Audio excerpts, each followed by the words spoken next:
Assalamualaikum warahmatullahi wabarakatuh. Salam sejahtera bagi semuanya. Welcome back to my channel TPMDS. Selamat datang kembali pada channel TPMDS. Semoga rekan-rekan semuanya pada sehat selalu. Nah, ada informasi tentang P3K Guru tahun 2022.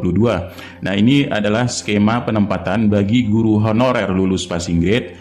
Nah, ini ada berdasarkan kuota dan bagaimana P3K tahap 3 serta P3K tahun 2022. Nah, bagaimana sih peluang-peluang tersebut serta bagaimana penempatannya? Mari kita bahas di sini. Nah, yang pertama ini adalah berdasarkan dari dua pejabat Kemendikbudristek, ada bocoran Permenpan RB baru terkait aturan P3K tahun 2022, yaitu dari Prof. Nunuk Suryani selaku Ses Dirjen Guru dan Tenaga Kependidikan GTK Kemendikbudristek serta Bapak Andika Ganendra, ini adalah selaku pengadaan dari Kemendikbudristek ya. Nah, yang pertama dari Prof. Nunuk ini adalah untuk prioritas lulus passing grade ini memang tanpa tes kembali. Nah, Prof. Nunuk menjelaskan di sini untuk guru yang lulus PG ini akan ditempatkan di sekolah induk dengan melihat jumlah dari kebutuhan sekolah tersebut ya. Nah, kemudian Bapak Andika juga menerangkan di sini adalah tergantung kuota bukan dari tergantung formasi. Nah, artinya untuk penempatan nanti guru honorer ini tergantung dari kuota bukan dari formasi untuk tahun 2022 ini. Tapi tadi tetap ada tapinya. Saya contohkan yang seruang tadi. Kan aneh juga kalau kita mau ditempatkan 19 guru di satu sekolah kan. Kita sesama guru kan, saya juga dulu kan tahu kebutuhannya itu berapa. Nah, nanti meskipun tadi Pak Mas juga mengatakan bahwa bukan lagi formasi tapi kuota tetap memperhitungkan aspek lain. Misalnya aspek lain itu jumlah rombel betulnya berapa guru. Itu tetap bukan sembarangan. Kuota kan nanti mengikuti di mana Anda berada. Itu luar biasa loh itu terobosannya. Mana ada sih kuota mengikuti ini manusia yang lulus di mana? Kita ikuti itu kan luar biasa. Jadi itu perjuangan kita untuk memindahkan kuota ke tempat guru-guru yang ada. Ngikutin. Namun ada saya bilang tapi itu jika kebetulan Bapak Ibu itu di situ jumlah kebutuhannya sama, tidak ada yang numpuk, misalnya yang banyak numpuk kan bahasa Inggris, PJOK itu kan banyak numpuk ya, kan guru PJOK kan jelas di satu sekolah berapa gitu ya. Jadi tetap ada tapinya tadi. Tetap kalau mau tetap tidak mungkin bagi yang seperti itu akan semua diangkat di sekolah induknya. Meskipun kita pakai apapun argumennya, kalau kasusnya seperti Suwon itu kan pasti tidak ya. Kita semua memahami ya bahwa tidak mungkin. Tapi kami semua ingin tetap diangkat. Seperti kan tuntutannya diangkat kan. Nah, kalau misalnya pertama kali kan prioritas 1 itu diangkat di sekolahnya jika di situ ada kebutuhan. Jika tidak ada, ya ada caranya. Kalau mau tetap saya pokoknya nggak mau pergi dari Suwon sampai kapanpun. Saya sabar nunggu guru itu pensiun. Nunggu ya kan? Oh, bisa tuh? Bisa. Tetap ini kan tidak kan yang 3 pensiun sekolah. itu kan ini kan pasti diangkat. Jadi yang sudah lulus passing grade itu jaminannya. Ya, SD banyak. Oke. Tetapi kalau Yang dikit misalnya itu SMA. dengan berbagi upaya tidak bisa di tahun depan, contohnya di Suwon tadi, kebetulan dia itu ada kan 600, pasti ada 200 yang tidak bisa terangkat ya, supaya daerah itu membuka kuota. Ya kan Pak, kan yang lulus ini 600, kuota yang 400, angka satuan di belakangnya nggak saya tulis. Otomatis jika daerah itu nanti kita audiensi undang, ini loh ada 200 lagi di mana Kebumen itu buka mana yang butuh di sini, kita punya angka mana yang masih bisa. Kalau mereka tetap tidak mau, ya otomatis kan yang 200 itu harus antri menunggu pensiun. Nah, lalu bagaimana sih mekanismenya serta peluang-peluang yang bisa kita ambil dan bisa kita targetkan nanti ke depan ya. Nah, di sini memang berdasarkan dari draft dari rekrutmen tahun 2022, Kemendikbud sendiri telah menyatakan yaitu mengakomodasi yang sudah lulus passing grade dengan memperbesar kuota, yaitu penggabungan dari kuota tahun 2021 sisanya yaitu 212.392 dan 758.018 menjadilah sekitar 1 jutaan ya. Nah, di sini juga ya terdapat skema dari sisa kuota formasi. Nah, sisa kuota formasi tadi di sini adalah 212.392 dengan rincian di sini untuk pelamar yang belum mendapat formasi tapi sudah lulus passing grade yaitu 193.954 dan yang belum lulus di sini adalah 437.828. Nah, ini kita bicara terkait data ya. Datanya dulu di sini. Kemudian ada beberapa dari paparan Dirjen Kemendikbudristek ya, paparan dari Dirjen Kemendikbudristek terkait pengusulan formasi tahun 2022. Nah, untuk sementara yang didapat adalah di sini yaitu sekitar 131.239 formasi. Ini kisaran 17% saja dari total kebutuhan. Nah, di sini adalah kuota formasinya ya. Kuota formasi yaitu berjumlah 758.018. Ini kebutuhan kuota formasi.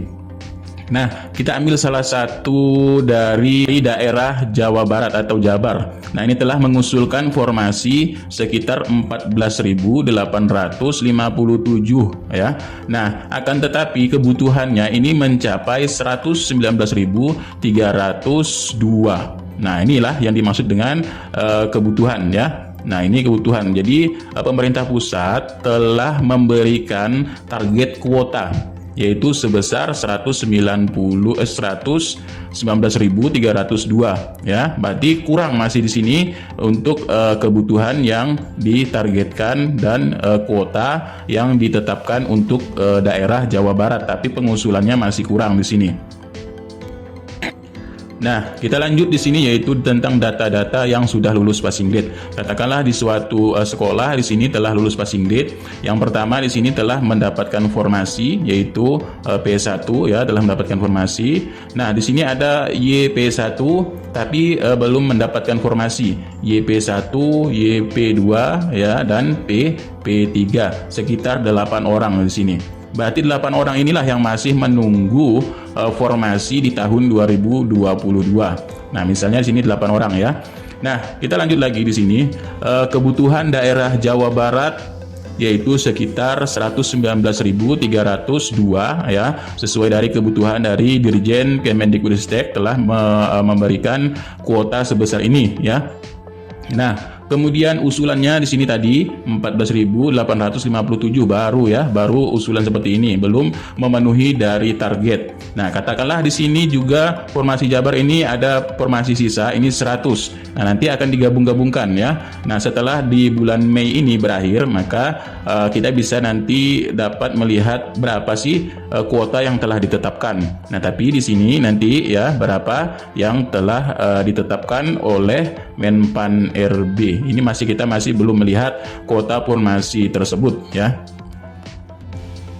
Nah, jadi inilah ya kebutuhannya di sini. Nah, menurut dari untuk yang lulus PG ini nanti akan mengejar formasi berdasarkan kuota ya.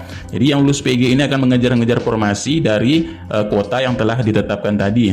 Nah, dari Permenpan RB juga telah memberikan sedikit ya, yaitu tentang akan dialokasikannya di Pemda ini untuk melamar di sekolahnya yang sudah lulus passing grade. Nah, dari data-data tersebut dapatlah kita melihat peluang bagaimana sih mekanisme penempatan dari yang sudah lulus passing grade, kemudian pelamar tahap 3 serta pelamar tahun 2022. Nah, dari data tersebut tadi yang diutamakan terlebih dahulu adalah yang sudah lulus passing grade. Berarti yang sudah lulus passing grade ini akan mengejar formasi-formasi yang memang terdapat formasi yang dibutuhkan di setiap sekolah. Nah, di sini misalkan ya, kita ambil dari sekolah A, sekolah B, dan sekolah C. Nah, di kota A tersebut telah ditetapkan yaitu sebanyak 32 formasi ya. Nah, kota tersebut di suatu kota di suatu kota A ya, ini kuotanya mencapai 32 formasi. Ini telah penggabungan tahun 2021 dan tahun 2022. Ya, katakanlah ini kan semisalnya ya. Kalau hanya 32 kan sedikit sekali. Nah, kita ambil sampel saja di sini bagaimana sih penempatannya yang sudah lulus PG. Nah, kemudian nanti baru ada yang pelamar tahap 3 serta tahun 2022. Nah, katakanlah di sekolah A ini mendapat kebutuhan kuotanya ada kuota 10 ya. Nah, di sekolah B ini kuotanya 12. Nah, kuotanya 12. Berarti di sini kebutuhan dari sekolah A ini ada 10, kemudian kebutuhan dari sekolah B ini ada 12. Lalu kita lihat formasinya. Nah, formasi ini berdasarkan dilihat dari mapel ataupun rombel ya. Nah, lihat mata pelajarannya apa, kemudian rombongan belajarnya ini berapa. Nah, misalkan pengajuan formasi pada kota A ini adalah hanya 4 ya. Nah, hanya 4 di sini, tapi di sekolah A ini membutuhkan 7 guru kelas ya. Nah, guru kelas. Maka dari 32 kuota tadi, maka formasi ini akan ditetapkan yaitu 7 formasi. Nah ya, maka akan ditetapkan berdasarkan Menpan RB tadi ya, akan ditetapkan 7 formasi. Lalu yang lulus passing grade di sini, yang lulus passing grade berdasarkan mapelnya tadi di guru kelas di sini ada 9. Nah, ada 9. Jadi yang 7 ini akan mengisi formasi di sekolah induknya ini ya. Nah, berarti yang tidak kebagian formasi di sini ada 2. Nah, ini kan katakanlah studi kasusnya, contoh kasusnya ya, di sini ada 2 yang belum mengisi formasi. Nah, jadi yang didahulukan tadi yang lulus PG ini 7 sudah terpenuhi 7, berarti sisa 2 yang belum mendapatkan formasi. Nah, kemudian bagaimana pelamar tahap 3 dan 2022? Nah, tahap 3 kan di sini kalau Permenpan RB 2021 kemarin ini bebas di semua wilayah ya. Nah, tahap tahun 2022 juga ditetapkan yaitu untuk sekolah induk. Nah, namun mustahil saja di sini saja sudah kekurangan, kemudian ada yang PG dan yang mengajar di sekolah tersebut ya. Mustahil saja ada yang melamar ya. Katakanlah di sekolah dari sekolah B sini ada melamar ke sini, ini memang sia-sia saja melamar di sini. Sedangkan guru di sekolah A ini kekurangan ya. Jadi sia-sia saja karena yang lebih diutamakan adalah yang sudah lulus passing grade. Nah, lalu bagaimana terkait yang 2 ini, yang sisa yang 2 ini belum mendapatkan formasi? Nah, kita lihat di sekolah B. Di sekolah B ini mendapatkan kuota 12 ya. Nah, kemudian ditetapkan untuk guru kelas kebutuhan diajukan yaitu 8, tapi kebutuhannya di sini ada 6. Maka yang ditetapkan adalah 6 formasi, bukan 8 ya. Nah, bukan 8. Jadi ditetapkan sesuai kebutuhannya ini ada 6. Namun di sekolah B ini yang telah lulus passing grade ini hanya ada 2 ya. Nah, hanya ada 2, otomatis yang 2 ini akan mengisi dulu di sini ya, akan mengisi dulu yaitu formasi yang 6 ini, berarti sisa formasinya ini ada 4. Nah, sisa formasinya ini ada 4. Kemudian ada guru induknya di sini ya, guru induknya. Nah, guru induknya ini melamar juga di guru kelas ini, akan tetapi guru induk ini di tahap 3 ataupun tahun 2022 ya. Nah, yang lulus PG semuanya lulus ya. Nah, ini semuanya lulus berarti mengisi formasi di sekolah sekolah B ini ya. Nah, berarti di sini kuotanya sudah habis. Ya, formasinya sudah habis, diambil semua oleh guru induk. Nah, bagaimana nasib yang 2 ini? Ya, nah nasib yang 2 ini kita lihat lagi di sekolah C. Nah, di sekolah C, seandainya di sekolah C, di sini ditetapkan kebutuhan formasi guru kelas ini 8 sesuai dengan kebutuhan, ya. Nah, sesuai dengan kebutuhan.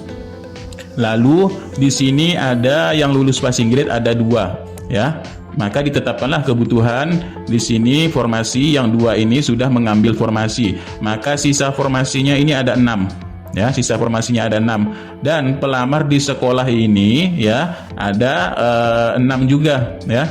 Nah, ada 6 formasi di sekolah induk. Akan tetapi pelamar tahap 3 ataupun tahap tahun 2022 yang lulus PG ini ada 4 orang. Nah, yang lulus passing grade ini ada 4 orang. Maka diambillah kebutuhan tadi, formasi tadi 4. Jadi 4 ditambah dengan 2 ya. Nah, di sini 4 tambah 2 berarti hanya 6. Nah, maka hanya 6 formasi yang bisa terpenuhi di sini, sedangkan kebutuhannya 8 formasi. Nah, maka di sini yang tidak lulus kan 2 orang. Nah, maka yang 2 orang tadi di sini akan dialokasikan formasinya ke di sini ya. Nah, akan dialihkan formasinya ke masuk ke sekolah C ini. Nah, maka yang didahulukan adalah yang mendapat formasi ini adalah yang lulus PG tadi. Nah, di sini berarti sudah mencapai 8 kebutuhan ya. Nah, sudah mencapai 8 kebutuhan. Nah, maka yang didahulukan adalah sesuai formasi ya. Nah, katakanlah juga di sini kalaupun memang ini ada ya ataupun tidak ada sekolah kebutuhan tidak ada pelamarnya ya, tidak ada pelamarnya tapi kebutuhannya ada, di sini akan mengalokasikan yaitu sesuai kebutuhan di sekolahnya. Memang agak sulit memang ini kalau melihat dari jumlah kebutuhan, karena kalau tidak melihat kebutuhan dia akan mengajar apa ya. Nah, di sini masuklah di sini.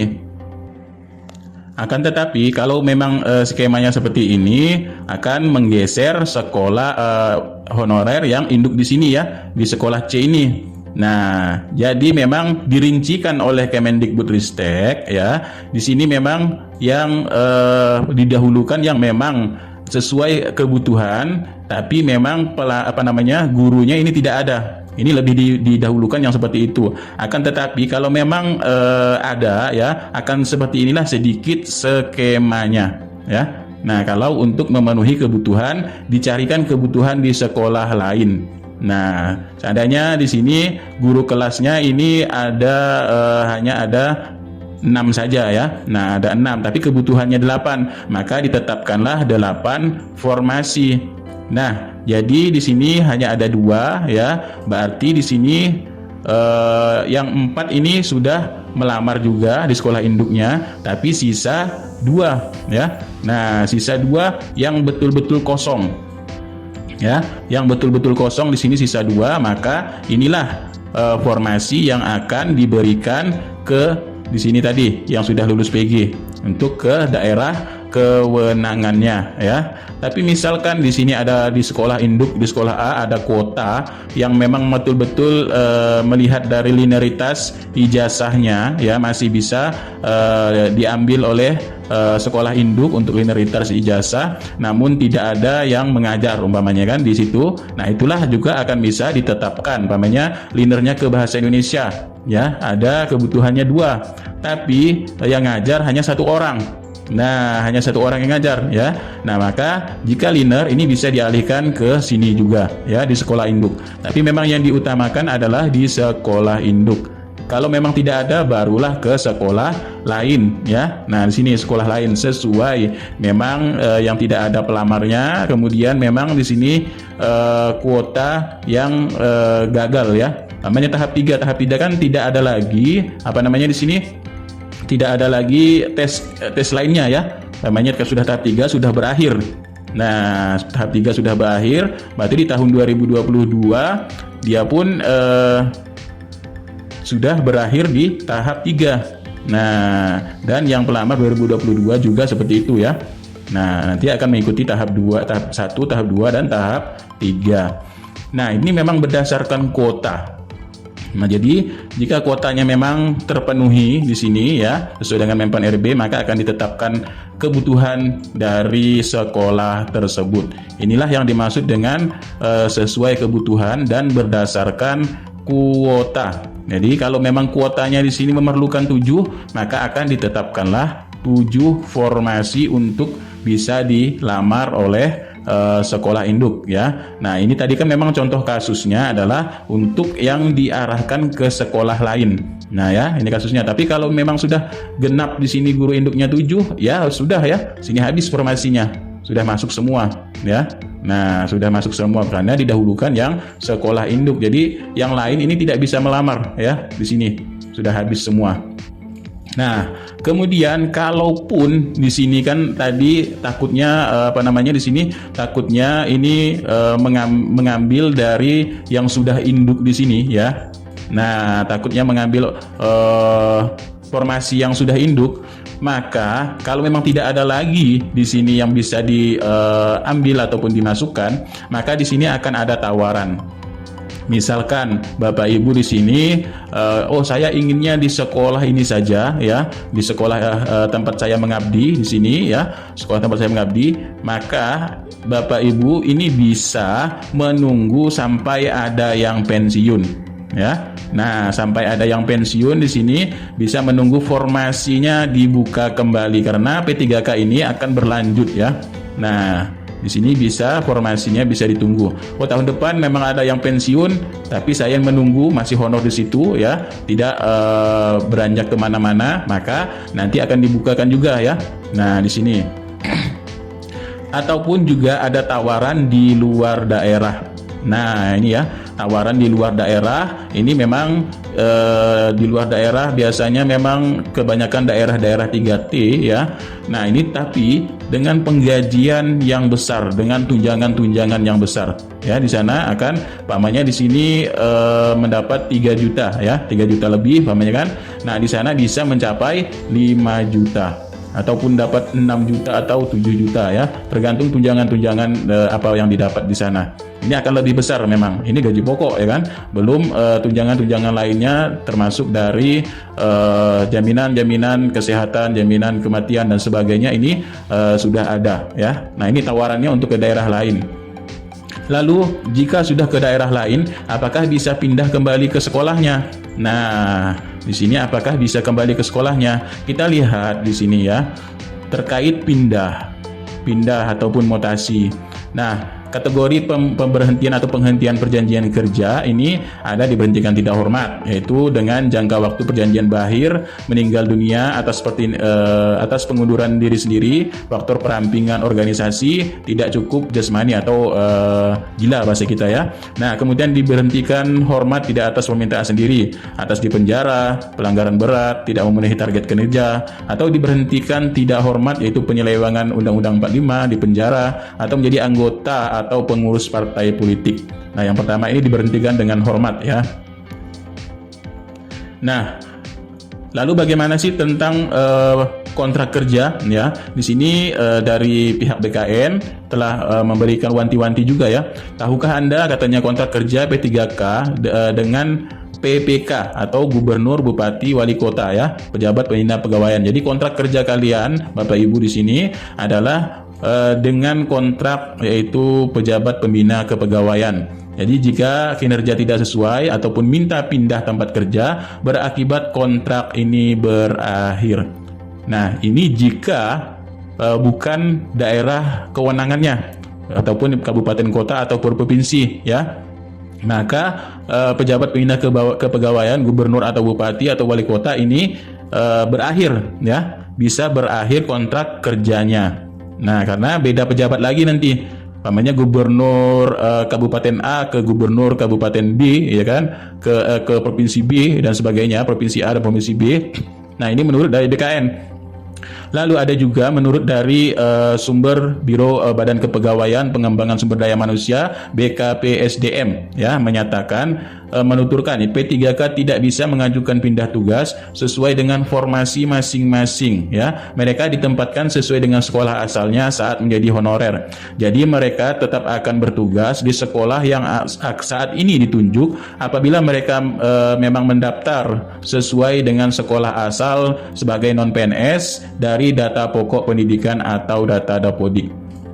Nah, dari BKSDM katanya di sini walaupun satu daerah ya, ini tidak bisa mengajukan pindah karena sudah ditetapkan pada sekolahnya.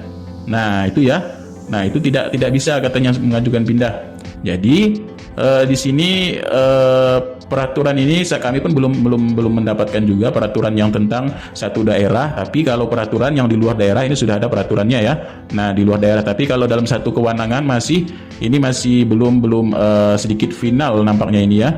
Tapi di sini dari BKSDM mengatakan ditunjuk dari sekolahnya ya. Jika dipindah di sekolah lain, nah ibaratnya di sini, maka akan terputus kontraknya karena penunjukan sekolah. Nah, tapi kita lihat ke depan bagaimana pengelolaan ASN, manajemen ASN ke depannya nanti untuk pengajuan pindah atau pengajuan mutasi dan sebagainya ya. Nah, untuk P3K. Nah, jadi di sini tawaran-tawaran ini bisa Bapak Ibu atau rekan-rekan semua pikirkan ya tentang tawaran ini. Apakah ingin menunggu waktu pensiun ataukah menerima tawaran-tawaran dari luar? Jika ini memang Bapak Ibu belum sama sekali mendapatkan formasi, walaupun sudah diobok-obok tadi di sini, tetapi tidak ada formasi yang bisa ditempatkan untuk Bapak Ibu ya. Nah, itulah sedikit gambaran. Mudah-mudahan ini sedikit bermanfaat untuk bagaimana strategi Bapak Ibu dalam memilih formasi dan sesuai dengan kebutuhan di sekolahnya. Andaikan di sekolahnya ini sudah sesuai dengan kebutuhan tadi ya, maka kita bisa tenang ya, karena akan ditetapkan oleh Menpan RB di sini sesuai dengan kebutuhan di sekolahnya. Kalau kebutuhan di sekolahnya kemudian kalau untuk yang PG, pamannya untuk yang lulusan PPG ataupun sekolah swasta, inilah tadi juga gambarannya ya. Nah, maka akan dicarikan juga formasi seperti ini ya. Akan dicarikan formasi yang memang betul-betul di sini bisa ditempati oleh Bapak Ibu yang sudah lulus passing grade. Nah ya, ini berlaku untuk yang lulus PG, yaitu yang lulus PG sekolah negeri, THK 2, kemudian guru swasta, dan guru lulusan PPG. Jadi Bapak Ibu bisa melihat gambarannya seperti ini ya. Jika memang tadi sekolah induknya di sini ada 6 ya kan. Namun yang lulus PG di sini adalah ada kategori lulusan PPG, ada lulusan THK 2 dari BKN dan sebagainya ya. Nah, maka yang didahulukan adalah yang memang menetap di sekolah tersebut yang sudah lulus passing grade. Inilah yang akan menempati terlebih dahulu ya formasinya. Di sini namanya 6 tadi, 6 masukkan, kemudian ada sisa berapa, masukkan lagi yang sudah lulus PG ya. Nah, itulah ya. Jadi karena Bapak Ibu ada yang bertanya bagaimana dengan yang swasta ya kan, bagaimana dengan yang lulusan PPG, dan bagaimana yang THK 2 yang tapi tidak mengajar ya. Nah, inilah penempatannya seperti ini. Memang tidak bisa ya dalam satu sekolah ini kita masukkan yang bukan dari kebutuhannya ya, atau nanti beludak gurunya di sini terus ya, tapi mau ngajar apa di sini kan tidak mungkin ya kan. Nah, itulah.